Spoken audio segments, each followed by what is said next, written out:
හොඳයි. එහෙනම් ආයුබෝවන් දරුවනි. අපි ආරම්භ කරන්න යන්නේ අපේ උසස් පෙළ කෘෂි විද්‍යාව විෂය නිර්දේශයේ තියෙන 15 ඒකකය. සත්ත්ව පාලන මූලධර්ම සමහරු කියයි සත්ත්ව පාලනය කියලා. අන්න ඒ ඒකකයට අදාළ පාඩමක්. එතකොට දරුවනි මේ සත්ත්ව පාලන මූලධර්ම කියන ඒකකය ගැන පොඩි හැඳින්වීමක් කළොත් මේක අපගේ නිර්දේශයේ 13 වසරේදී සාකච්ඡා කිරීමට නියමිත ඒකකයක් වෙනවා. මෙම ඒකකයේ යටතේ අපි ගත්තොත් එහෙම අපේ නිර්දේශයෙන් වැඩිම කාලයක් අත්පත් කරගෙන තියෙන ඒකකය මේක තමයි. ඒක පැත්තක්. අනික් පැත්තෙන් විභාගයේදී වැඩිම ප්‍රශ්න සංඛ්‍යාවක් ලැබෙන ඒකකයත් මේක තමයි. උදාහරණයක් ගත්තොත් අපිට බලාපොරොත්තු වෙන්න පුළුවන්. ආසන්න වශයෙන් බහුවර්ණ ප්‍රශ්න 10කට ආසන්න ප්‍රමාණයක් මෙම ඒකකයේ පදනම් කරගෙන ලැබෙවි. ඒ වගේම ව්‍යුහගත ප්‍රශ්නයක්, ඒ වගේම රචනා ප්‍රශ්නයක කොටස් තුනෙන් අඩුම ගානේ කොටස් දෙකක්වත් මෙම ඒකකයේ ආශ්‍රිතව ලැබීමේ ප්‍රවණතාවක් තියෙනවා. ඔය ඔක්කොම එකව කරලා බලපුවාම ළමයි දල වශයෙන් ලකුණු 20ක පමණ හිමිකමක් මෙම ඒකකයේ තුල පවතින බව දන්වන්න පුළුවන්. හරිද දමයිනි? ඒතකොට මෙන්න මේ වාගේ ඒකකයක් ගැන තමයි අපි දැන් මේ අවධානය යොමු කරන්නට යන්නේ. දැන් ළමයි අපි මේ යටතේ කතා කරන්නට යන්නේ මෙම ඒකකයට අදාළ දෙවන පාඩම ගොවිපල් සත්ත්ව පාලනයේදී දේශගුණ සාධකවල අහිතකර බලපෑම අවම කිරීම. මෙන්න මේකයි අපේ මාතෘකාව වෙලා තියෙන්නේ. මම නිකමට යුතුයකමක් වශයෙන් කියනවා නම් කෙලින්ම මෙතනට ඉන්නේ නැතුව මොකක්ද මේ සත්ත්ව පාලනය කියන්නේ ළමයි? කිසියම් ආර්ථික වූ නිෂ්පාදනයක් ලබා ගැනීමට තෝරාගත් ගොවිපල් සතුන් ඇති කිරීමේ ක්‍රියාව තමයි සත්ත්ව පාලනය කියන්නේ. මේ සත්ත්ව පාලනය යටතේ ඇති කරන ගොවිපල් සතුන්ගෙන් අපට කිසියම් ආකාරයක ආර්ථික නිෂ්පාදනයක් ලබා ගන්න පුළුවන්. මොන වගේ නිෂ්පාදනද? මස්, කිරි, බිත්තර, සම්, ලොම්, විනෝදාස්වාදයේ, ක්‍රීඩාවලට ඔහොම තමයි ලැබෙන ප්‍රයෝජන. එතකොට ගොවිපල් සතුන් බවට සෑම සතෙකුටම පත් වෙන්න බෑ ළමයි. ගොවිපල් සතුන් බවට පත් වෙලා තියෙන්නේ මිනිසාගේ ශිෂ්ටාචාරය තුළ තිබිලා තියෙනවා ළමයි. අතීතයේ ඉඳලා මතක් කළොත් දඩයම් යුගය, ඊළඟට ඔහු පසු කරලා තියෙනවා එඬියර යුගය, ඊළඟට ඔහු ළඟා වුණා ගොවි යුගයට. මෙන්න මේ එඬියර යුගයේදී තමයි සත්ත්ව පාලනය කියන වෘත්තිය ලෝකයේ ආරම්භ වෙලා තියෙන්නේ. හැබැයි තව විදිහකින් පේනවා එහෙනම් අද කොතරම් ප්‍රචලිත වෙලා තිබුණත්, ව්‍යාප්ත වෙලා තිබුණත් ළමයි ගොවි යුගයට පෙර එඬියර යුගයේ හෙවත් සතුන් නැති කිරීමේ පුරුද්ද ජනතාව තුළ පැවතිලා තියෙනවා. ඒතකොට මේ එඬියර යුගයේ යටතේ ආරම්භ වුණු සත්ත්ව පාලනය යටතේ මිනිසුන් සෑම සතෙක්ම ඇති කරන්නේ නැහැ දරුවනේ. මේ සඳහා ඒගොල්ලෝ ඇති කරන්නේ ගෘහස්ථකරණය කියන ක්‍රියාවට ලක් වූ සතුන් පමණයි. සෑම සතෙක්ම ඇති කරන්න බෑ. ඇති කිරීමට යොදාගත හැක්කේ ළමයි ගෘහස්ථකරණය කියන ක්‍රියාවට ලක් වූ සතුන් පමණයි. මිනිසාගේ පාලනය යටතේ මිනිසා විසින් ලබා දෙන තත්ත්වයන් යටතේ මිනිසා විසින් තීරණය කරන ප්‍රජනනය යටතේ මිනිසාගේ සූරා කෑමට ලක්වීමෙන් මිනිසා ආශ්‍රිතව ජීවත් වීම තමයි ගෘහස්ථකරණය කියන්නේ. මේ ගෘහස්ථකරණයට සරිලන සතුන් තමයි මිනිස්සු ඇති කරන්නේ. එහෙම බැරි වෙච්ච කට්ටිය සත්ත්ව පාලනයට යොදාගත්තේ නැහැ. එතකොට මේ සත්ත්ව පාලනය යටතේ ඇති කරනවාය කියන මේ ගොවිපල සතුන් ප්‍රධාන ආකාර දෙකකට බෙදන්න පුළුවන්. එක ගොවිපල් සත්ව කණ්ඩායමකට අපි කියනවා ළමයි සරල ආමාශ සහිත සතුන්. එහෙම නැත්නම් සමහරු කියයි රෝමාන්ත්‍රික නොවන සතුන් කියලා. අනික් වර්ගයට අපි කියනවා සංකීර්ණ ආමාශ සහිත සතුන්. එහෙම නැත්නම් රෝමාන්තික සතුන් කියලා.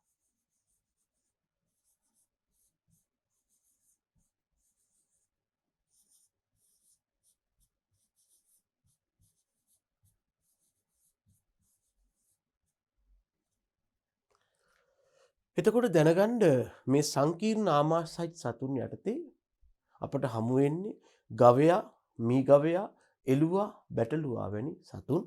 ඒ වගේම සරල ආමාශ හේවත් රෝමාන්ත්‍රික නොවන සතුන් යටතේ ප්‍රධාන ගොවිපළ සතුන් දෙන්නෙක් යෝජනා වෙනවා. එක්කෙනෙක් කුකුලා, අනෙක් එක්කෙනා ඌරා. ඉතින් මෙන්න මේ වාගේ සතුන් නැති කිරීම මේගොල්ලන්ගෙන් ආර්ථික නිෂ්පාදන ලබා ගැනීමක් ගැන තමයි අපි කතා කරන්න කල්පනා කළේ. එතකොට ඒ යටතේ අපි දැන් කතා කරන්න බලාපොරොත්තු වෙන්නේ දරුවනේ සත්ව නිෂ්පාදනය කෙරෙහි බලපාන සාධක පිළිබඳවයි. ළමයි දැනගන්න මේ ගොවිපල් සතුන් ඇති කරන්නේ මොකටද අපි?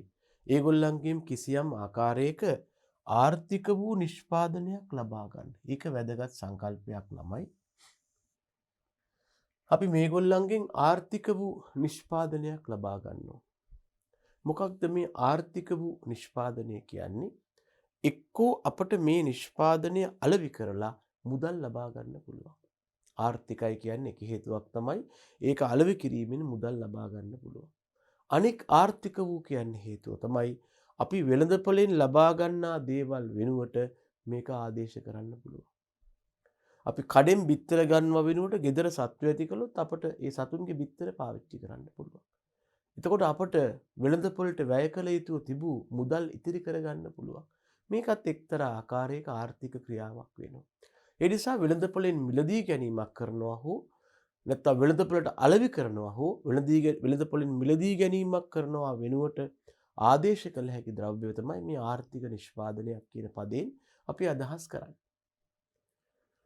ළමයි දැනගන්න සතෙකුගෙන් ලබා ගන්න මස්ද කිරිද බිත්තරද ආදී වශයෙන් මේ ලක්ෂණය නැත්නම් සතුන්ගේ නිෂ්පාදනය මෙෂරබල් හෙවත් මැනිය හැකි තත්වයක් වෙනවා. සතුන්ගෙන් ලැබෙන නිෂ්පාදනය අපිට මනින්න පුළුවන්. එතකොට මනින්න පුළුවන් ලක්ෂණ වලට අපි කියනවා රූපානුදර්ශ කියලා. යම් ජීවියෙක් රූපීය වශයෙන් පෙන්눔 කරන එහෙම නැත්නම් මනින්න පුළුවන් ලක්ෂණ වලට අපි කියනවා රූපානුදර්ශ කියලා. රූපානුදර්ශය කියන ලක්ෂණයට ප්‍රධාන දේවල් දෙකක් බලපානවා. එකක් තමයි එම ජීවියාගේ ප්‍රවේණික සංයුතිය හෙවත් ප්‍රවේණි දර්ශය. අනික තමයි එම ජීවියාගේ අවට වටපිටාව හෙවත් පරිසරය.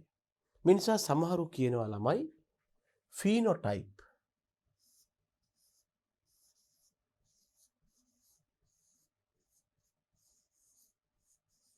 is equal to genotype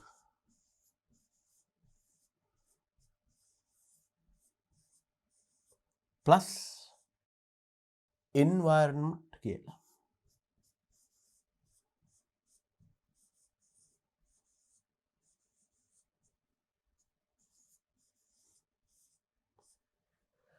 genotype plus environment තමයි phenotype එක කියලා කියන්නේ. එහෙම නැත්නම් රූපානුදර්ශය කියන්නේ යම් ජීවියෙක් බාහිරින් පෙන්눔 කරන ලක්ෂණය එම ලක්ෂණය එම ජීවියාගේ ප්‍රවේණි දර්ශය හෙවත් ප්‍රවේණි දර්ශය හා පාරිසරික බලපෑම කියන දෙකේ එකතුව වෙනවා. ඒ කියන්නේ අපි ගත්තොත් යම් සතෙක් හොඳ කිරි නිෂ්පාදනයක් ලබා දෙනවා. දවසකට ලීටර් 30ක් දෙනවා. හොඳ නිෂ්පාදනයක්. මේක ලබා දෙන්න මේ සතාගේ ජාන සැකස්ම වැදගත් වෙනවා. මොන වගේ ජානද තියෙන්නේ? හොඳ ආරක සතෙක්ද? යුරෝපීය ගවයෙක්ද? ෆ්‍රීසියන්ද? ඒක බලපානවා. හැබැයි හොඳ ආරේක සතෙක් වුණාට ෆ්‍රීසියන් වුණාට රූප ප්‍රවේණ දර්ශය හොඳ වූ පමණින්ම මේ ලීටර් 30 ගන්න බැරි වෙනවා. මොකද පරිසරය හොඳ නැත්තම්. අපි මේ සතා අරන් ගිහිල්ලා වියලි කලාපයේ අධික උෂ්ණත්වයට ඇති කළොත් සතා ඉස්සෙල්ලම හති දාන්න පටන් ගන්නවා. ඊළඟට සමහරට සතාව පතිත වෙන්න පුළුවන්. ඊළඟට මෙහෙම වෙවුලන්න පටන් ගනී. අවසානයේ මරණය පවා සිද්ධ වෙන්න පුළුවන්. ඉතින් ගොවීන්ට සිද්ධ වෙයි මෙයාට වතුර අල්ලලා නොයෙකුත් දේවල් කරලා ආපහු උඩරට්ටම ගෙනත් දාන්න. පඩරක් ගන්න ඕන. මොකද වෙලා තියෙන්නේ? ළමයෝ රූපානුදර්ශය කෙරේ බලපාන එකම සාධකය පරිසරයේ විතරකුත් නෙමෙයි ප්‍රවේණි දර්ශය විතරකුත් නෙමෙයි. සතාගේ ප්‍රවේණි දර්ශය හොඳ වුණාට දිනකට ලීටර් 30ක් දෙන්න පුළුවන් වුණාට ඒකට ගැළපෙන පරිසරය ආවේ නැත්නම් ලීටර් 30 නෙමෙයි අත් වෙන්නේ මරණය.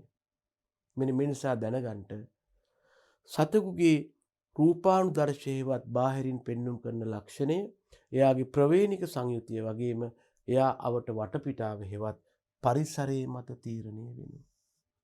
ඉතින් අන්න එබඳු පරිසරය තමයි ගොවිපල් සතුන්ගේ නිෂ්පාදනය කෙරේ මේ බලපාන සාධකයේ වශයෙන් අපි කතා කරන්නට කල්පනා කළේ.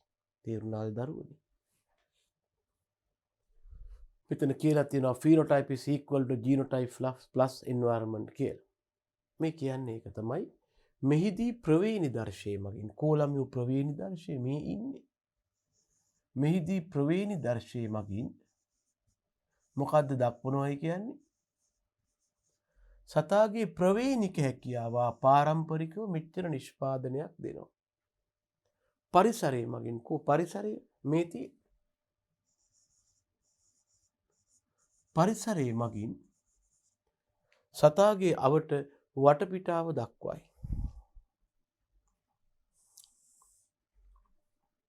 මෙන්න ඉන්නවා ඔය කියන්නා වූ ගොවිපල් සත්වයා.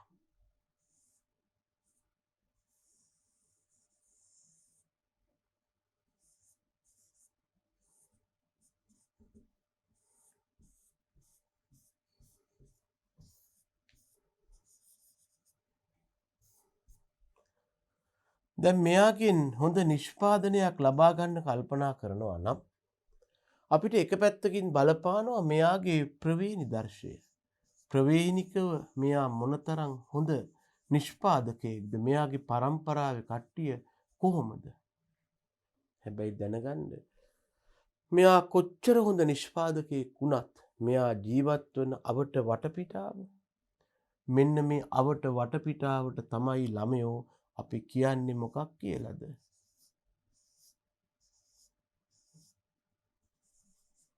අපි මේකට කියනවා මෙයාගේ පරිසරය කියලා. මේ සතාගේ ප්‍රවේණික සංයුතියට මෙයාගේ අවට වටපිටාවත් බලපාපුවාම තමයි මෙයාගෙන් ලම්බ වෙන නිෂ්පාදනයේ හෙවත් රූපානුදර්ශය කොච්චරද කියන එක තීරණය වෙන්නේ. ලීටර් 30ක් හම්බ වෙනවද?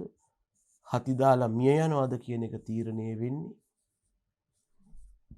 මෙයාගේ ප්‍රවේණික හැකියාව මොකක් වුණත් මෙයා ජීවත් වෙන්නේ නුවර එළියේද එහෙම නැත්නම් කිරිනොච්චියේද කියන එක මතයි. අධික උෂ්ණත්වයට ලක් වුණොත් මෙයාට නිෂ්පාදනය නෙමෙයි ජීවත් වීමත් ගැටලුවක් වෙනවා. තේරුම් ගන්න ඒක.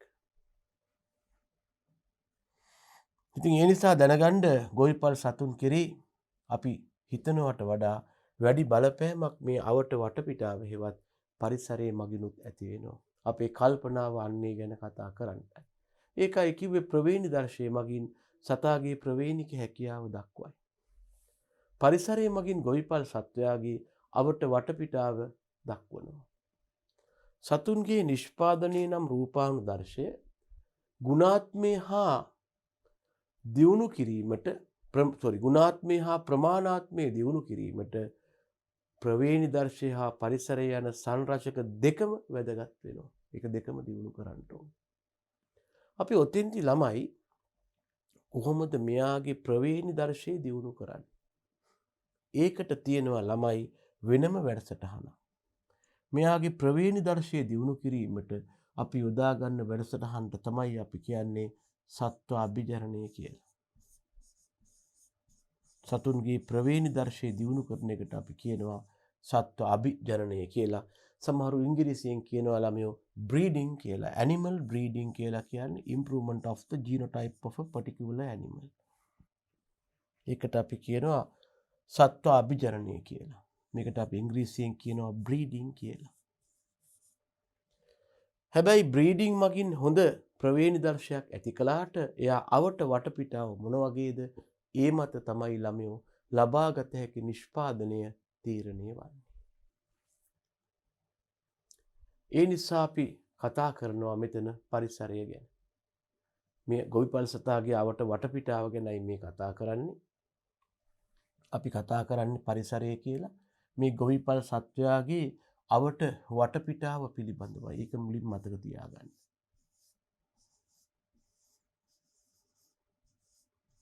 දැන් බලන්න ළමයි මේ ගොවිපල් සත්වයා ජීවත් වන වටපිටාව ගත්තාම මේ තියෙන්නේ පොළොව මට්ටම. මේ පොළොව මට්ටම මතයි ඔය කියාපු ගොවිපල් සත්වයා ජීවත් වුනේ.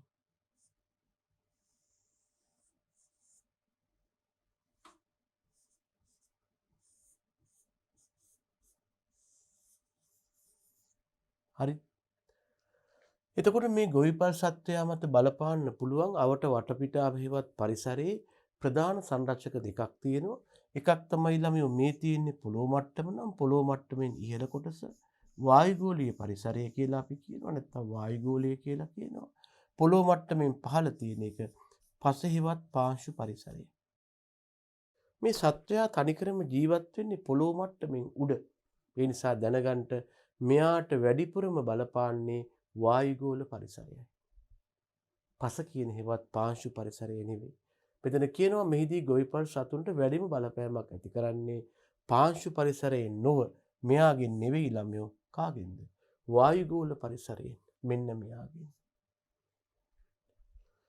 මෙන්න මේ මත ගොවිපල් සතුන් මත බලපාන්න පුළුවන් වායුගෝල පරිසර සාධක ආකාර කීපයකට බෙදන්න පුළුවන්. උෂ්ණත්වය, වර්ෂාපතනය, ආලෝකය, සා ආර්ද්‍රතාව කියන්නේ සාපේක්ෂ ආර්ද්‍රතාව, ඒ වගේම සුළඟ. ළමයි මතක තියාගන්න මේ සෑම වායුගෝල සාධකයක්ම පවතින්නේ පොළොව මට්ටමින් ඉහළ හෙවත් වායුගෝලයේ. එහෙනම් අපි කල්පනා කරන්න තියෙන්නේ මෙන්න මේ පරිසර සාධක කොහොමද අපේ ගොවිපල් සතුන්ට බලපාන්නේ කියන කාරණාව ගැන. එතකොට අපේ නිර්දේශයේ යටතේ අපි කලිනුත් කිව්වා අපි ප්‍රධාන සතුන් දෙන්නෙක් ගැන කටයුතු කරනවා. ලංකාවේ බහුලවම ඇති කරන සත්ව මාදිලි දෙක කිව්වත් කමක් නැහැ. එකක් තමයි ගවයින්, අනික කුකුලන්. එහෙනම් අපි කතා කරන්නට යෝජනා කරනවා මේ පරිසර සාධක කොහොමද ගවයන් කෙරේ බලපාන්නේ, මේ පරිසර සාධක කොහොමද කුකුලන් කෙරේ බලපාන්නේ. ඒ නිසා මෙතන කියනවා මෙම බලපෑම ප්‍රධාන සත්ව මාදිලි දෙකක් වෙත බලපාන ආකාරයයි සලකන්නේ.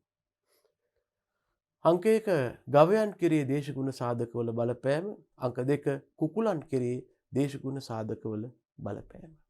මේ විදිහට අපි ආකාර දෙකකට මේ බලපෑම පිළිබඳව සාකච්ඡා කරනවා. එහෙනම් අපි ඉස්සෙල්ලාම කතා කරනවා මේ ගොවිපල් සතුන් කෙරේ දේශගුණ සාධකවල බලපෑම යටතේ උෂ්ණත්වය පිළිබඳව. අපි උෂ්ණත්වයට කියනවා ඉතින් ටෙම්පරේචර් කියලා.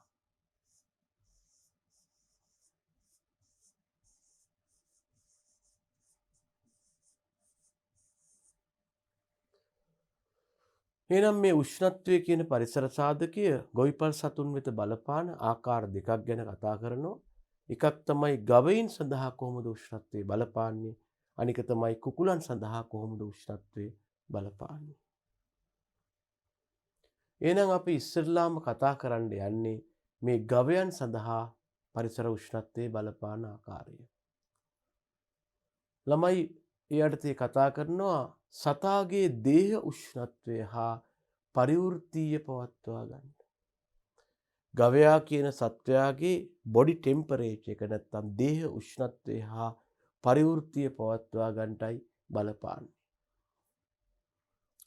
ළමයි දැනගන්න ගවයා කියන්නේ අචලතාපී සතෙක්. මෙන්න මේක දැනගන්න ළමයි.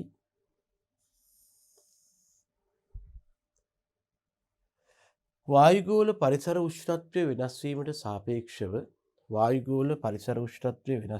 සාපේක්ෂව තම දේහ උෂ්ණත්වයේ නියතව තබා ගැනීමේ හැකියාව මත අපට ගොවිපල් විතරක් නෙමෙයි ළමයෝ පොදුවේ සතුන් ආකාර දෙකකට බෙදන්න පුළුවන්. මේ බෙදීම කරලා තියෙන්නේ වායුගෝල පරිසර උෂ්ණත්වය වෙනස් වීමට සාපේක්ෂව නැත්නම් වායුගෝල උෂ්ණත්වය වෙනස් වීමට සාපේක්ෂව තම දේහ උෂ්ණත්වය නියතව තබා ගැනීමේ හැකියාව මතයි. දැන් ළමයි හිතන්න අපි දවසක් ගත්තොත් උදේ කාලේට එක උෂ්ණත්වයක්. උදේට උෂ්ණත්වය අඩුයි. නමුත් අවුව වැටෙන්න දවසේ උෂ්ණත්වය වැඩි. සවස 1-2 වෙද්දී උපරිම උෂ්ණත්වයක් තිබිලා ආපහු උෂ්ණත්වය අඩු වෙනවා. මේ නිසා අපිට හම්බ වෙනවා සලකා බලන දිනක කාලය තුල පවා උෂ්ණත්වයේ අඩු වැඩි වීමක්. මේකට සමහරු කියනවා දෛනික උෂ්ණත්ව විචලනය. සලකා බලන දිනක කාලයක් තුල වායුගෝල උෂ්ණත්වයේ අඩු වැඩි වීමට අපි කියනවා දෛනික උෂ්ණත්ව විචලනය කියලා. එතකොට මේ විදිහට දෛනික උෂ්ණත්වයේ විචලනය වුණාට වෙනස් වුණාට සමහර ගොවිපල් සතුන් ඉන්නවා Tamanගේ දේහ උෂ්ණත්වය නියතව තියාගන්නවා. උදේට දේහ උෂ්ණත්වය අඩුයි, දවල් වෙද්දි රස් වෙලා ඇඟත් රත් වෙනවා. එහෙම එකක් නෑ. මෙන්න මේ විදිහට හැබැයි මේක දිගටම නෙමෙයි. කිසියම් පරාසයක් තුළ පරිසර උෂ්ණත්වය වෙනස් වුණාට තම දේහ උෂ්ණත්වය නියතව තබාගත හැකි සතුන් ඉන්නවා. ඒගොල්ලන්ට අපි කියනවා අචල තාපීන් කියලා. කිසියම් පරාසයක් තුළ පරිසර උෂ්ණත්වය වෙනස් වුවද තම දේහ උෂ්ණත්වය නියතව තබාගත හැකි සතුන්ට අපි කියනවා අචල තාපීන් කියලා. ඒ වගේම කිසියම් පරාසයක් තුළ පරිසර උෂ්ණත්වය වෙනස් වෙනවත් එක්කම ඒ වෙනස් වෙන ප්‍රමාණයට අනුකූලව තමන්ගේ ඇඟේ උෂ්ණත්වයත් වෙනස් වෙන අයට අපි කියනවා චලතාපීන් කියලා.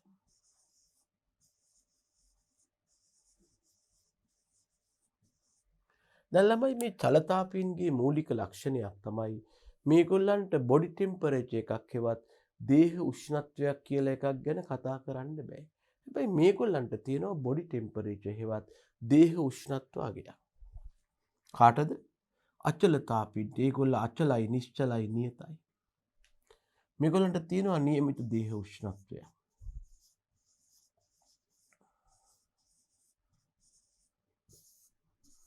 මේගොල්ලන්ට තියෙනවා නියමිත දේහ උෂ්ණත්වයක්. නියමිත දේහ උෂ්ණත්වයක් තියෙනවා. චලතාපීන්ට එහෙම එකක් නැහැ. අපි කියනවා මේගොල්ලන්ට නියමිත දේහ උෂ්ණත්වයක් නැත.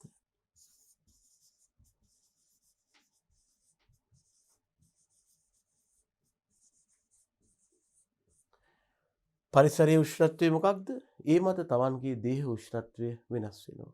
මේගොල්ලන්ගේ ලක්ෂණය පරිසරයේ උෂ්ණත්වය මොකක් වුණත් නියමිත උෂ්ණත්වයක් තමන්ගේ දේහයේ පවත්වා ගන්නවා. ඒක තමයි දේහ උෂ්ණත්වය.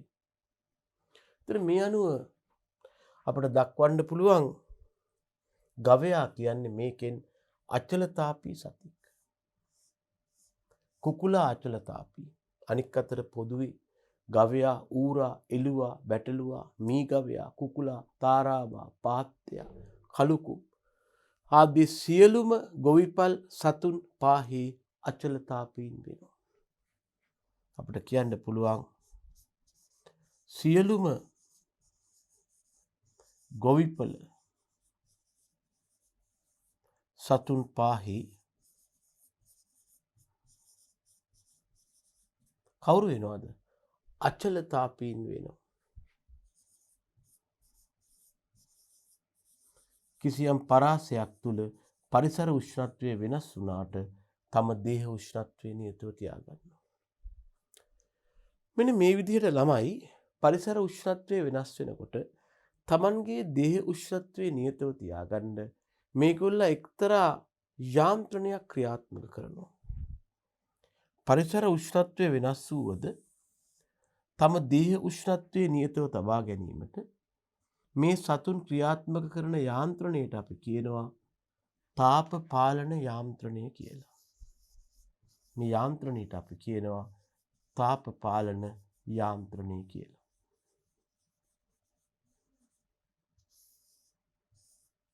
සමහරු ඉංග්‍රීසියෙන් කියනවා මේකට thermoregulatory mechanism කියලා. තමන්ගේ දේහ උෂ්ණත්වය නියතව තියාගන්න මේගොල්ල යම් යම් යාන්ත්‍රණ ක්‍රියාත්මක කරනවා. මේ යාන්ත්‍රණ වලට අපි කියනවා තාප පාලන යාන්ත්‍රණය හෙවත් thermoregulatory mechanism කියලා.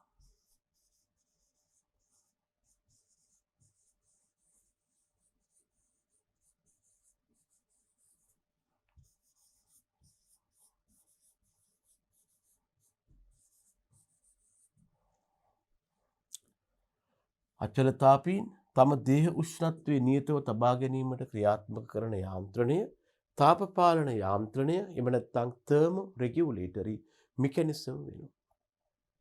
මෙම යාන්ත්‍රණය යටතේ ඒගොල්ල යම් යම් හැඩගැසීම් හෙවත් අනුවර්තන හෙවත් modifications දක්වනවා. මේ යාන්ත්‍රණය තුළ ඔවුන් විවිධ හැඩගැසීම් හෙවත් අනුවර්තන හෙවත් modifications දක්වනවා.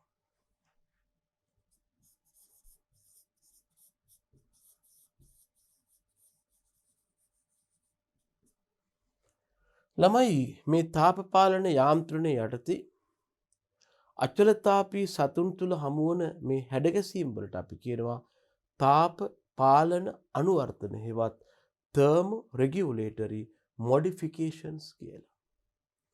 මේ අනුවර්තන වගේ මේගොල්ලෝ තමන්ගේ දේහ උෂ්ණත්වය නියතව තියාගන්නවා. හැබැයි අචල තාපීන්ට ඒ බඳු අනුවර්තන අවශ්‍ය නැහැ. හේතුව දේහ උෂ්ණත්වය වෙනස් වෙනකොට ඒගොල්ලන්ගේ එහෙම නැත්නම් පරිසර උෂ්ණත්වය වෙනස් වෙනකොට ඒගොල්ලන්ගේ දේහ උෂ්ණත්වය වෙනස් වෙනවා. ඒ නිසා නියත දේහ උෂ්ණත්වයක් පවත්වා ගැනීමට එම විශේෂ අනුවර්තන අවශ්‍යතාවක් නැහැ ඒගොල්ලන්ට.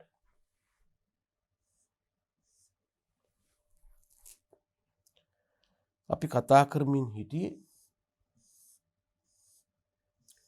පාරිසරික උෂ්ණත්ව වෙනස් වීමට සාපේක්ෂව තම දේහ උෂ්ණත්වයේ නියතව තබා ගැනීමේ හැකියාව මත ගොවිපළ සතුන් ආකාර දෙකයි අචල තාපීන් චල තාපීන්. අචල තාපීන් කියන්නේ નિયમિત පරාසයක් තුල පරිසර උෂ්ණත්වය වෙනස් වුණාට තම දේහ උෂ්ණත්වය නියතව තියාගන්න පුළුවන් කණ්ඩායමක්. ඒගොල්ලන්ගේ විශේෂ ලක්ෂණයක් තමයි નિયમિત දේහ උෂ්ණත්වයක් තියෙනවා. ඒගොල්ලන් નિયમિત දේහ උෂ්ණත්වයක් තියෙනවා. චලතාපීන් කියලා කියන්නේ කිසියම් පරාසයක් තුල පරිසර උෂ්ණත්වය වෙනස් වෙනකොට තම දේහ උෂ්ණත්වය නියතව තියාගන්න බෑ. ඒගොල්ලන්ගේ චල වෙනස් වෙනවා. එතකොට දැනගන්න මේ අචලතාපීන්ට සිද්ධ වෙනවා තමන්ගේ දේහ උෂ්ණත්වයේ නියතව තබා ගැනීමට යම් යම් වැඩසටහන් ක්‍රියාත්මක කරන්න. මේ යටතේ අචලතාපීන් තම දේහ උෂ්ණත්වයේ නියතව තබා ගැනීමට ක්‍රියාත්මක කරන යාන්ත්‍රණයේ හෙවත් වැඩසටහනට අපි කියනවා thermoregulatory mechanism හෙවත් තාප පාලන යාන්ත්‍රණය. එතකොට මේ තාප පාලන යාන්ත්‍රණය කියන ක්‍රියාව තුළ විවිධ හැඩගැසීම් ක්‍රියාකාරකම් පවතිනවා.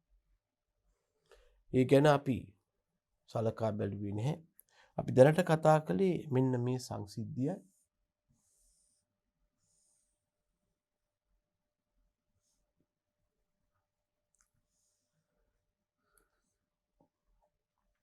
සතාගේ දේහ උෂ්ණත්වය හා පරිවෘත්තිය නියමිතව තියාගන්නේ කොහොමද? ගවයා යනු අචලතාපී සතෙක්. අපි කතා කළා කවුද මේ අචලතාපියා කියන්නේ කියලා. අචලතාපියෙක් කියන කිසියම් පරාසයක් තුළ වායුගෝල උෂ්ණත්වය වෙනස් වුවද මම කියන්නේ මේක දිගටම තියෙන එකක් කියලා. වෙනස් වුවද තම දේහ උෂ්ණත්වය නියතව තබාගත හැකි සතුන්. මෙතන වෙලා තියෙන්නේ මොකක්ද ළමයෝ? වායුගෝල උෂ්ණත්වය වෙනස් වුණත් තම දේහ උෂ්ණත්වය නියතව තබාගෙන තියෙනවා.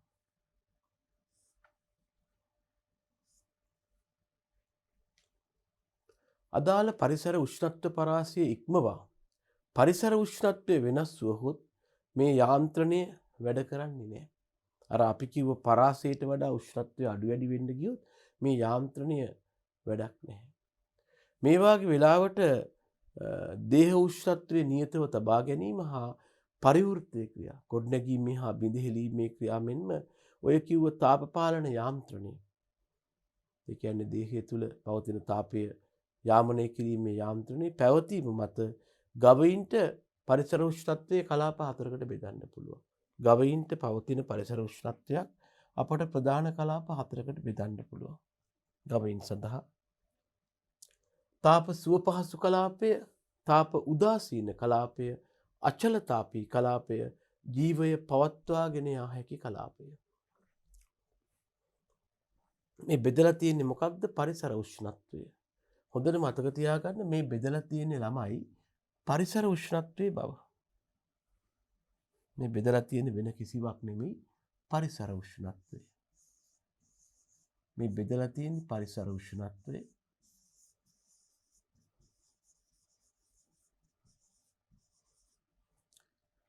පරිසර උෂ්ණත්වයේ ප්‍රධාන කලාප හතරකට බෙදලා තියෙනවා. පරිසරයේ තියෙන උෂ්ණත්වය, තාප සුවදායක කලාපය, තාප උදාසීන කලාපය, අචලතාපී කලාපය, නොනැසී ජීවත් විය හැකි කලාපය කියලා. නැත්තම් ජීවය පවත්වාගෙන යා හැකි කලාපය කියලා. අපි ඉස්සරලා ගත්තොත් තාප සුව පහසු කලාපයේ thermal comfort zone. දැන් අපි දන්න දෙයක් තියෙනවා සතෙක් ගත්තාම එයා යම් පරිසරයක ජීවත් වෙනකොට පරිසරයේ උෂ්ණත්වය මොකක් වුණත් තමන්ගේ දේහ උෂ්ණත්වය නියතව තියාගන්න තාප පාලන යාන්ත්‍රණය ක්‍රියාත්මක කරනවා. හැබැයි දැනගන්න කිසියම් පරිසර උෂ්ණත්ව පරාසයක් තියෙනවා මේක ඉතා පටු පරිසර උෂ්ණත්ව පරාසයක්.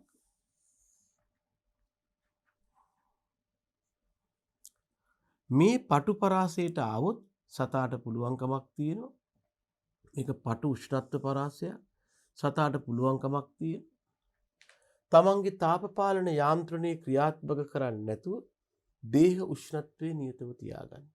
කිසිම ආකාරයකින් තාප පාලන යාන්ත්‍රණයක් ක්‍රියාත්මක කරලා නැහැ.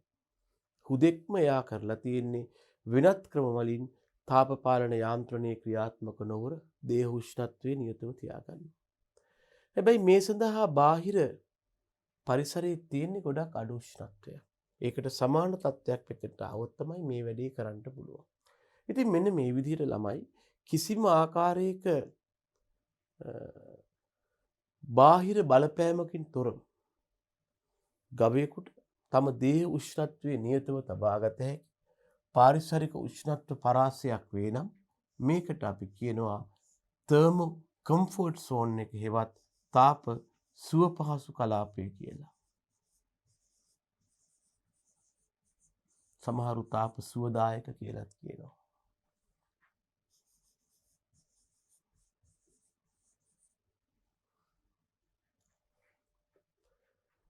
මෙතෙන්දි වෙලා තියෙන්නේ කිසිම ආකාරයක තාප පාලන යාන්ත්‍රණයකින් තොරව ගොවිපල් සත්වයාට තම දේහ උෂ්ණත්වය නියතව තියාගන්න පුළුවන් වෙලා තියෙනවා. හැබැයි මේක ඊටාම පටු පරිසර උෂ්ණත්ව පරාසයක්. එතකොට මේ කලාපයේ තියෙන වාසිය තමයි මේ තාප පාලන යාන්ත්‍රණය කියන යාන්ත්‍රණය අපි ඕෆ් කරන් ඉන්නවා. මේ යාන්ත්‍රණය වැඩ කරන්නේ නැහැ. මේ වගේ සතාගේ දේහය තුළ තාප පාලන යාන්ත්‍රණය වැඩ කරන්නේ නැත්නම් සතා එම ජීවියාගේ දේහයේ තියෙන ආහාර මේ යාන්ත්‍රණය සඳහා වැය වෙන්නේ ඒවා කෙලින්ම අස්වැන්න බවට පත් කරගන්න පුළුවන්. අනේ නිසා තාප සුව පහසු කලාපය ආර්ථිකව ඉතා වැදගත් කලාපයක් වෙනවා. ඒකට හේතු වෙලා තියෙන්නේ අපට මේ සත්වයාගේ සම්පූර්ණ ශක්ති ප්‍රමාණය නැත්නම් එයාගේ සම්පූර්ණ දේහ ශක්තිය නිෂ්පාදනයේටම යොදා ගන්න පුළුවන්. ඒක වෙනත් දේවල් වලට වැය වෙන්නේ නැතුව.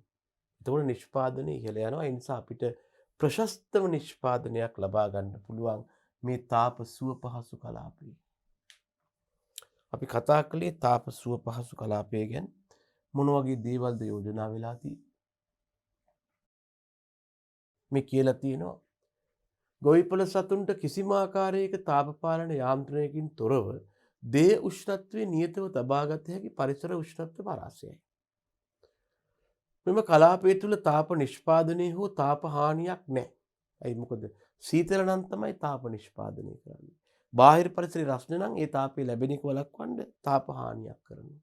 හැබැයි මේ කියන තාප සුව පහසු කලාපය තුළ කිසිම ආකාරයකින් අමුතුවෙන් තාපේ නිපදවන්න දෙයක්වත් නැහැ.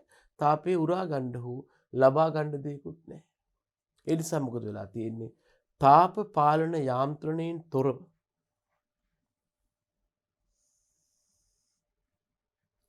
ආහාර ඍජුවම නිෂ්පාදනයට තමයි වැය වෙන්නේ.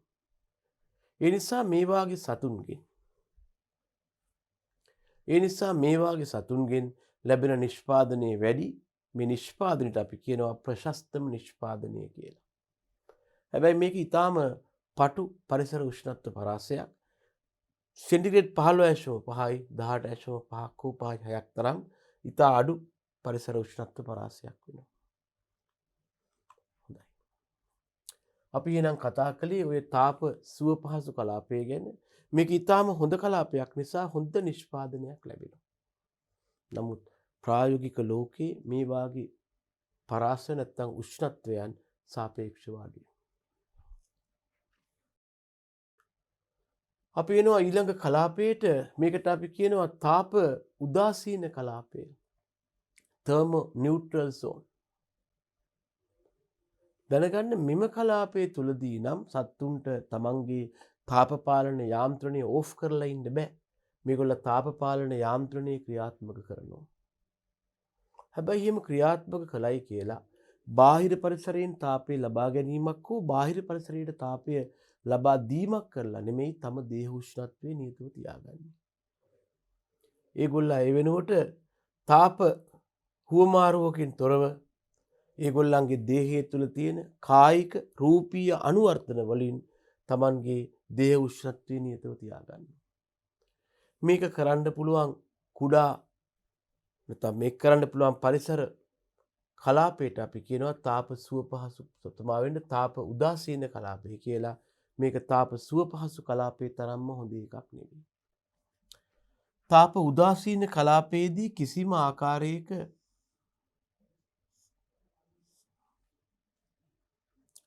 තාපයේ ගබඩා කිරීමක් නැහැ. ගොවිපල් සතුන්ට කිසිම ආකාරයක පරිවෘත්තීය ක්‍රියා නැත්නම් තාප පාලන යාන්ත්‍රණයකින් තොරව තම දේහ උෂ්ණත්වය නියතව තියාගන්න පුළුවන්.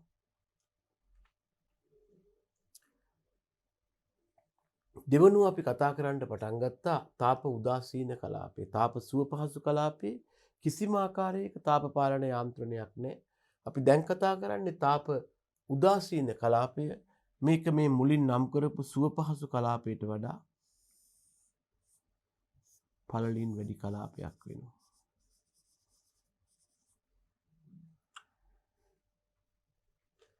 මෙතෙන්දි කියනවා සතුන් තාප පාලන යාන්ත්‍රණය ක්‍රියාත්මක කරනවා. හැබැයි බාහිර පරිසරයත් එක්ක තාප හුවමාරුවක් නැහැ. එහෙම ක්‍රියාත්මක කළා කියලා. බාහිර පරිසරයට තාපය ලබා දීමක් හෝ බාහිර පරිසරයෙන් තාපය උරා ගැනීමක් කරන්නේ නැහැ. ඒ වෙනුවට තමන්ගේ දෛහික ක්‍රියා එහාට මෙහාට ඇඩ්ජස්ට් කරගෙන දේහ උෂ්ණත්වය නියතව තියාගන්නවා. එතකොට මෙන්න මේ වාගේ පරිසර උෂ්ණත්ව පරාසයන්ට අපි කියනවා තාප උදාසීන කලාප කියලා. මේ අර්ථය අපි කියනවා මෙම පරිසර උෂ්ණත්ව පරාසයේදී ගොවිපළ සතුන් තම තාප පාලන යාන්ත්‍රණය ක්‍රියාත්මක කරනවා. නමුත් කිසිම ආකාරයකින් බාහිර පරිසරයෙන් තාප හුවමාරුවක් හෝ බාහිර පරිසරයට තාපය ලබා දීමක් කරන්නේ නැහැ. ඒ වෙනුවට දේහ අභ්‍යන්තරයේ තියෙන කායික රූපීය රසායනික අනුවර්තන මගින් පමණක් දේහ උෂ්ණත්වය නියතව තබා ගන්නවා.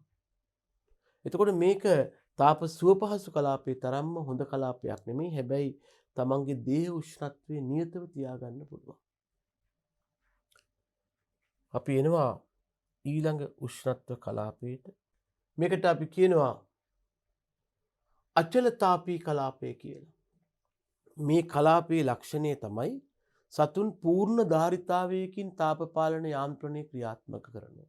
මේගොල්ලා දේහ අභ්‍යන්තරය තාප හුවමාරු කරනවා. මීට අමතරව දේහ බාහිරාවරණයේ තාප හුවමාරු කරනවා. මේ හැම දෙයක්ම කරලා උත්සාහ කරනවා තම දේහ උෂ්ණත්වය නියතව තියාගන්න. අනේ එහෙම තාප පාලන යාන්ත්‍රණය පූර්ණ ධාරිතාවයෙන් ක්‍රියාත්මක කරලා තම දේහ උෂ්ණත්වය නියතව තියාගන්න පුළුවන් පරිසර උෂ්ණත්ව පරාසයට අපි කියනවා අචල තාපී කලාපය කියලා. අවසාන කලාපයට අපි කියනවා ජීවය පවත්වාගෙන යන කලාපය. මේ කලාපය තුල මිය යන්න හේතුවක් නෑ. වඩාත් පුළුල් පරිසර උෂ්ණත්ව පරාසයක් වෙනවා. මේ කලාපය තුල සතුන් උපරිම ධාරිතාවයකින් තාප පාලන යාන්ත්‍රණය ක්‍රියාත්මක කරන් යනවා. කෙසේ වුවද මේ කලාපයේ අන්ත දෙකේදී මොකද වෙන්නේ? සතුන්ගේ තාප පාලන අනුවර්තන ධාරිතාව වැඩි වෙලා එක්ක දේහ උෂ්ණත්වය වැඩි වෙන්න හෝ අඩු වෙන්න බලනවා. ඒ නිසා අපි වැඩි මේ කලාපයට ඇතුල් නොවි නැත්නම් මේ කලාපයේ දක්වා යන්නේ නැතුව තමයි පරිසර උෂ්ණත්වය පවත්වා ගන්න යන්නේ. මෙන්න මේ වගේ පරිසර උෂ්ණත්ව කලාප 4ක් අපට සාකච්ඡා කරන්න පුළුවන් මේ තාප පාලන යාන්ත්‍රණයේ ක්‍රියාත්මක වීමත් එක්ක. මොනවද ළමයි පරිසර උෂ්ණත්ව 4?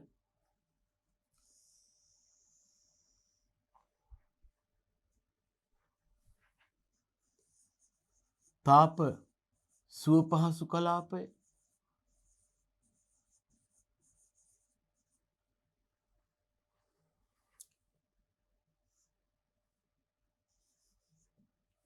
දෙවෙනි එක තාප උදාසීන කලාපය,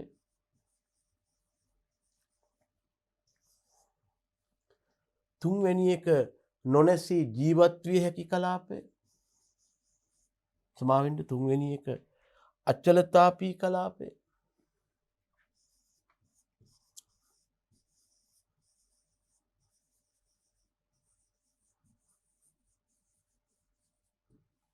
අංක 4 නොනැසී ජීවත් විය හැකි කලාපය.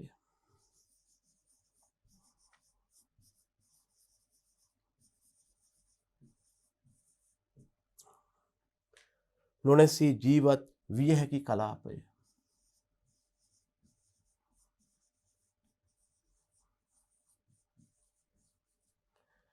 ළමයි මෙන්න මේ විදිහට ගවයින්ට සාපේක්ෂව විශේෂයෙන්ම උෂ්ණත්වය පරාස 4කට බෙදන්න පුළුවන්. අපි මේ සඳහා සරල ප්‍රස්ථාරයක් යෝජනා කළොත්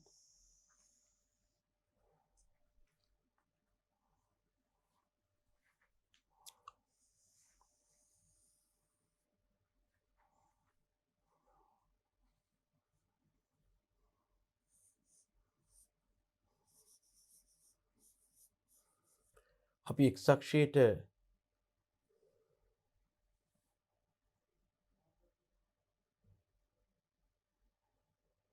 කාලය දාන්න පුළුවන් වුණා.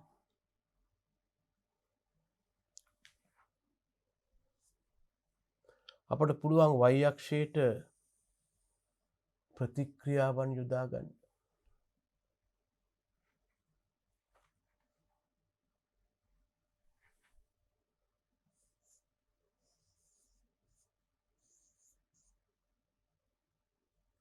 අපට y අක්ෂයට පුළුවන් ප්‍රතික්‍රියා යොදා ගන්න.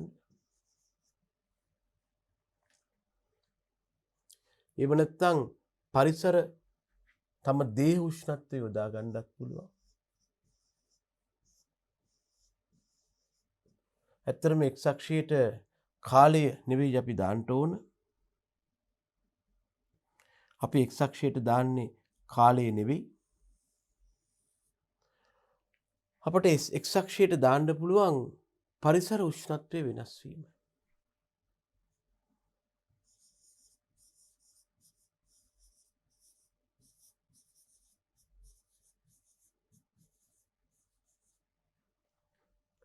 අපි ගත්තොත් කිසියම් පටු පරිසර උෂ්ණත්ව පරාසයක් තියෙනවා. මේ තරම් පටු පරිසර උෂ්ණත්ව පරාසය තුළ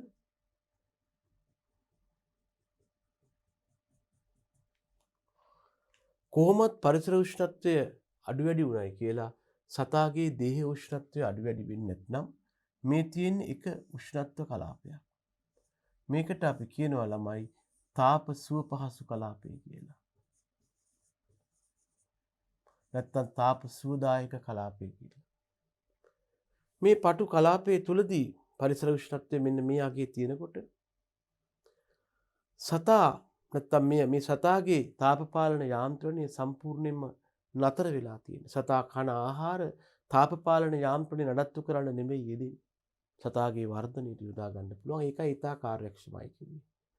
එතකොට මීට වඩා මදක් මේ කලාපය තුල සතා තමන්ගේ දේහ උෂ්ණත්වය මෙහෙම නියතව තියාගන්නවා. දේහ උෂ්ණත්වය නියතව තියාගන්නවා. ඊළඟට මීට වඩා ටිකක් පළලින් වැඩි පරිසර උෂ්ණත්ව පරාසයක් තියෙනවා. ඒකට තමයි අපි කිව්වේ ළමයෝ තාප උදාසීන කලාපය කියලා. මීට වඩා උෂ්ණත්වයේ පළල කලාපයක්.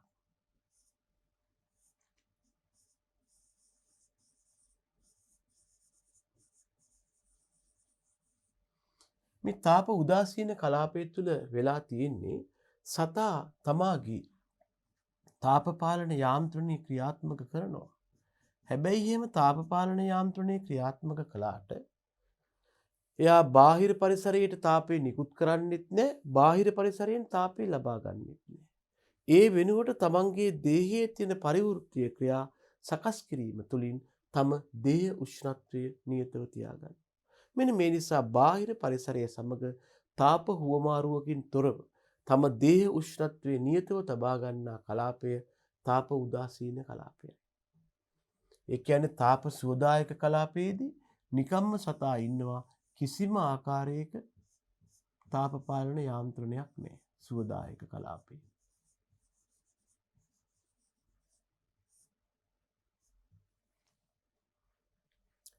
දෙවනුවට හමු වුණේ තාප උදාසීන කලාපය.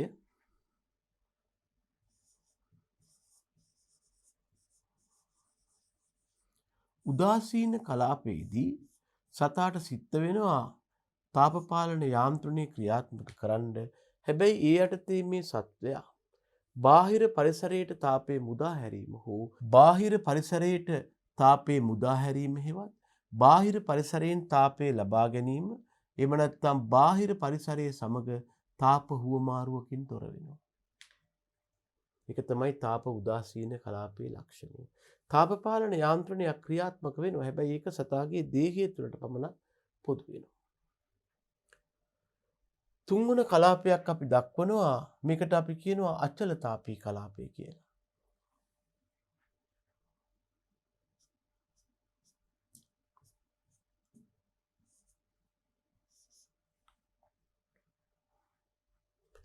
අචලතාපී කලාපයේ ලක්ෂණය තමයි මෙන්න මේ පරාසය තුල පරිසර උෂ්ණත්වය වෙනස් වුණාට ගොවිපල් සත්වයා තම දේහ උෂ්ණත්වය නියතව තබාගෙන තියෙනවා.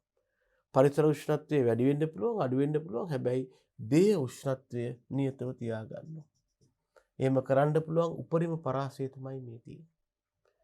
මේකට වඩා පරිසර උෂ්ණත්වය අඩු හෝ වැඩි වෙන්න ගියොත් සතාට පාලනය කරන්න බැරි විදිහට එයාගේ දේහ උෂ්ණත්වය මෙතනින් අඩු වෙන්න පුළුවන්, මෙතනින් වැඩි වෙන්න පුළුවන්. ඒ නිසා මෙන්න ඔය කියන අනුකූල වූ තත්ත්වය. එතකොට කිසියම් අවස්ථාවක පරිසර උෂ්ණත්වය ගොඩාක් අඩු වැඩි වෙන වෙලාවක සමහර වෙලාවට සතාගේ දේහ උෂ්ණත්වය පොඩ්ඩක් අඩු වුණත්, දේහ උෂ්ණත්වය පොඩ්ඩක් වැඩි වුණත් සතා නොනැසී ජීවත් වෙනවා නම් මෙන්න මේකට අපි කියනවා නොනැසී ජීවත් විය හැකි කලාපය. එහෙම නැත්නම් අපි කියනවා ජීවය පවත්වාගෙන යා හැකි කලාපය කියලා. මේ කලාපයේ ඉක්මවා ගියොත් සමහරලාට දේහ උෂ්ණත්වය අඩු හෝ වැඩි වෙන්න පුළුවන්. හැබැයි මැරෙන්නේ නැතුව ඉන්න පුළුවන්. මෙන්න මේ අනුව අපිට පුළුවන් පාරිසරික උෂ්ණත්ව පරාස 4ක් ගැන කතා කරන්න.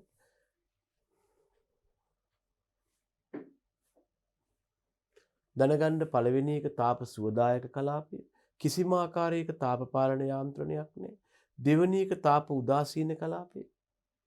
තාප පාලන යාන්ත්‍රණය ක්‍රියාත්මක වෙනවා. හැබැයි බාහිර පරිසරයෙන් තාපය ලබා ගැනීමක් හෝ නිකත් කිරීමක් නැහැ. තුන්වෙනි කලාපයට අපි කියව අචලතාපී කලාපය කියලා.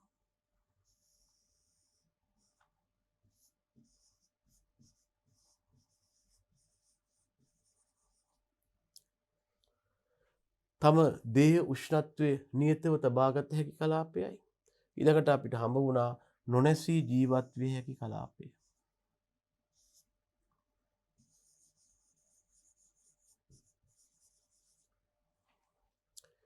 මේ කලාපයේ වඩාත් පුළුල් කලාපයක් වෙනවා.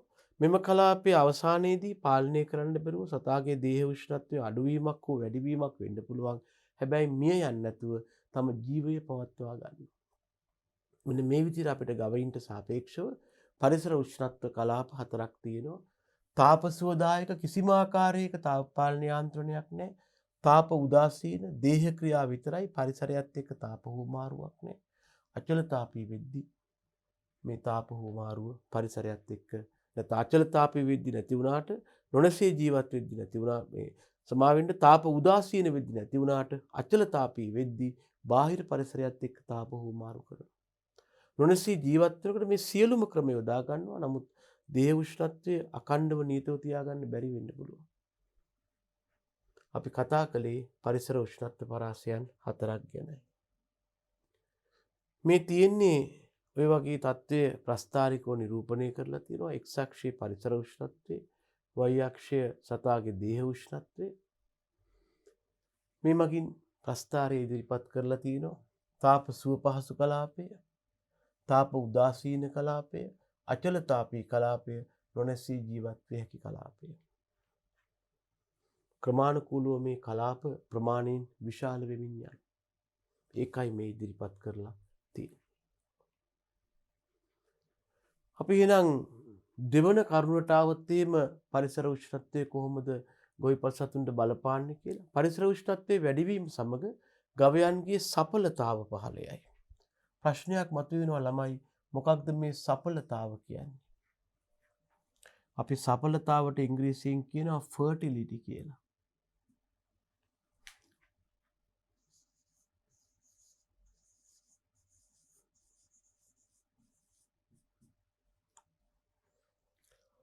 සඵලතාවට ඉංග්‍රීසියෙන් කියනවා fertility කියලා.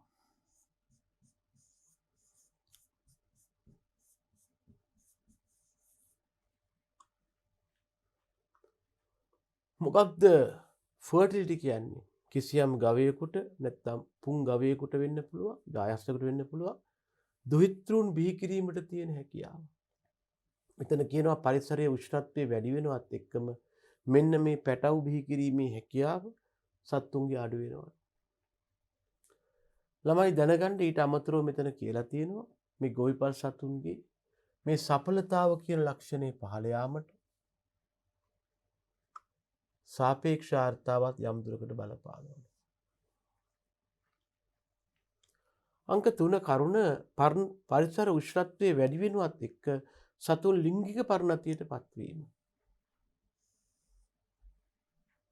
වැඩි කාලයක් ගන්නවා. ලිංග පරිණතියට පත් වෙනවා කියලා කියන්නේ සතෙකුගේ ප්‍රජනක පද්ධතියේ ප්‍රථම වතාවට ප්‍රජනනයට යෝග්‍ය සෛලයක් නැත්නම් සංසේචනයට යෝග්‍ය සෛලයක් මුදාහරන අවස්ථාව. දැනගන්න අපට මේ අවස්ථාවට පත් වුණාට පස්සේ තමයි සතුන් ප්‍රජනනයට යොදාගන්නේ. එතකොට මේකට වැඩි කාලයක් ගත වෙනවා කියන්නේ අපේ නිෂ්පාදනය අහිමි කරගෙන සතුන් රැක බලා ගන්න වෙනවා. අංක 4 වැඩි උෂ්ණත්වයට යටතේ සතුන්ගේ මද කාලයේ දිග අඩු වෙනවා. මද කාලය කියන්නේ කිසියම් එළදෙනක් තමන්ගේ ප්‍රජනක පද්ධතියෙන් සංසේචනයට යෝග්‍ය ඩිම්බයක් නිකුත් කරමින් ප්‍රජනනයේ සඳහා විශේෂ හැසිරීමක් දක්වන කාල සීමාව. මේක අඩු වෙන්න බලපානවා උෂ්ණත්වයේ වැඩි නම්.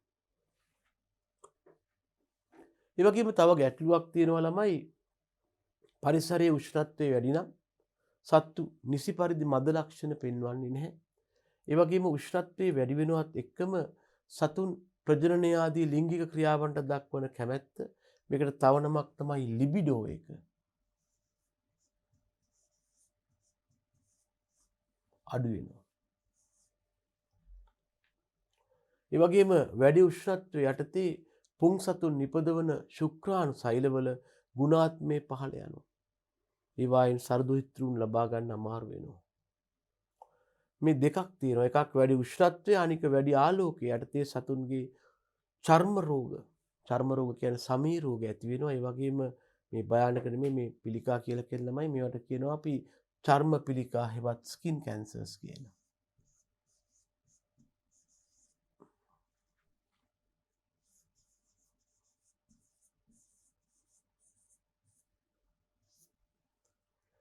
අපි කතා කළේ ළමයි කොහොමද ගොවිපල් සතුන් කෙරෙහි පරිසර උෂ්ණත්වයේ බලපාන්නේ කියන එකයි. මේ අර්ථයේ විශේෂයෙන් වැදගත් වෙන්නේ මෙන්න මේ ප්‍රස්ථාරය වටහා ගන්න එකයි. මේ වගේ ප්‍රස්ථාරයක් තියෙනවා x අක්ෂයේ පරිසර උෂ්ණත්වය, y අක්ෂයේ සතුන්ගේ දේහ උෂ්ණත්වය වෙන්න පුළුවන්. ප්‍රධාන උෂ්ණත්ව පරාස කීපයක් යෝජනා කළා.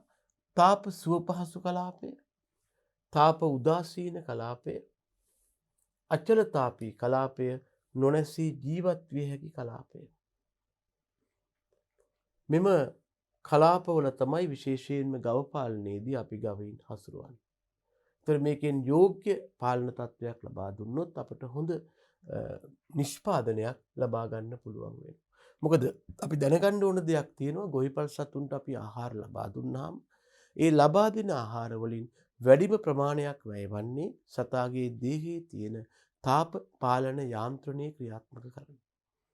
ඒතර මෙම යාන්ත්‍රණය ඉවත් කරගන්න පුළුවන් නම් අපට ප්‍රශස්ත නිෂ්පාදනයක් හා ප්‍රශස්ත අස්වැන්නක් හා ප්‍රශස්ත ආදායමක් ලබා ගන්න පුළුවන්.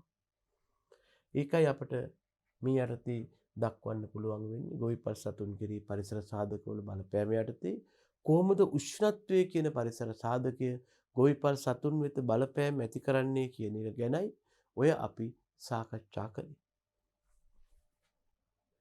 මීට අමතරව හොයාගෙන තියෙනවා වැඩි උෂ්ණත්වය යටතේ ගවයින්ගේ කිරි නිෂ්පාදන ප්‍රමාණය අඩු වෙනවා. උෂ්ණත්වය වැඩි නම් ගවයින්ගේ කිරි අස්වැන්න අඩු වෙනවා. හැබැයි කිරිවල මේද ප්‍රතිශතය වැඩි වෙනවා. ළමයි මතක තියාගන්න කිරිවලට මුදල් ගෙවීමේදී සලකා බලන ලක්ෂණ දෙකක් තියෙනවා. එකක් තමයි සපේන කිරිවල ගුණාත්මය.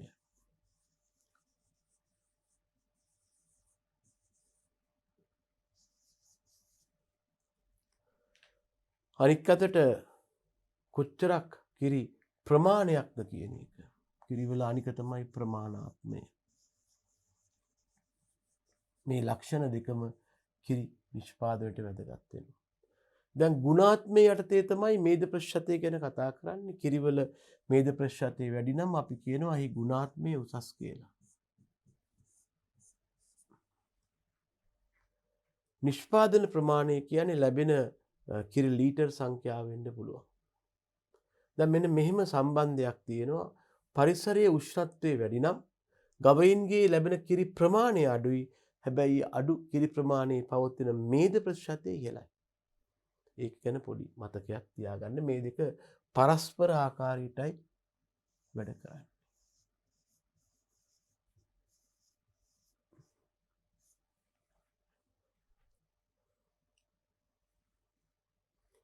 අපි එහෙනම් දරුවනේ මේ දක්වා කතා කළේ ගොවිපල් සතුන් කෙරෙහි පාරිසරික සාධකවල බලපෑම යටතේ අපි කිව්වා විශේෂයෙන්ම අපි ගවයින් වෙත දක්වන බලපෑම කතා කරනවා. ඒ වගේම කුකුලන් වෙත දක්වන බලපෑම කතා කරනවා. අපි මේ යටතේ කිව්වා පරිසරයේ පවතින සාධක වලින් පාංශු සාධක වලට සාපේක්ෂව වැඩි බලපෑමක් ඇති කරන්නේ වායුගෝලීය පරිසර සාධක මගින් කියලා. මේ යටතේ අපි හඳුනාගත්තා පැවතිය හැකි වායුගෝලීය පරිසර සාධකයන් මොනවද? ඔව් උෂ්ණත්වය, වර්ෂාපතනය, ආලෝකය, ආර්ද්‍රතාව, සුළඟ වාගේ දේවල්. අපි කතාව පටන් ගත්තා උෂ්ණත්වය. කොහොමද ගොවිපල් සතුන් කෙරෙහි බලපාන්නේ? මේ උෂ්ණත්වයේ බලපෑම කතා කරද්දී අපි වෙන්වෙන්ව කතා කළා කොහොමද මේක ගවයින්ට බලපාන්නේ? කොහොමද මේක කුකුලන්ට බලපාන්නේ? ගවයින්ට බලපාන ආකාරයට අපිට හමු වුණා ප්‍රධාන වශයෙන්ම ගවයා අචලතාපියෙක් නිසා තම දේහ උෂ්ණත්වයේ නියතව පවත්වා ගැනීමට පරිසර උෂ්ණත්වයේ ලැබෙන එක කලාප වලට වෙන් කරලා තියෙනවා. ඒ පිළිබඳව තමයි අපි සාකච්ඡා කළේ. තාප සුව පහසු කලාපය, තාප උදාසීන කලාපය, ජීවයේ පවත්වා ගත හැකි කලාපය හා අවසාන වශයෙන් අචලතාපී කලාපය හා සමා වෙන්න අවසාන වශයෙන් ජීවයේ පවත්වා ගත හැකි කලාපය පිළිබඳවයි අපි සාකච්ඡා කළේ. එහෙනම් දරුවනේ මේ දක්වා අපි කතා කළේ පරිසර සාධක වලින් කොහොමද උෂ්ණත්වය කියන පරිසර සාධකය ගොවිපල් සතුන් කෙරෙහි බලපාන්නේ? ඒ යටතේ අපි කතා කළා මේ වෙනකොට ගොවිපල් සතුන් කෙරෙහි උෂ්ණත්වයේ බලපාන ආකාරය යටතේ ගවයින් කෙරෙහි උෂ්ණත්වයේ බලපාන ආකාරය. ඊළඟට අපිට තියෙන්නේ අපි කොහොමද ගොවිපල් සතුන් කෙරෙහි උෂ්ණත්වයේ බලපෑම යටතේ කොහොමද කුකුලන් කෙරෙහි පරිසර උෂ්ණත්වයේ බලපාන්නේ කියන එක අපි ඒක ඊළඟ වැඩසටහනේදී සලකා බලමු.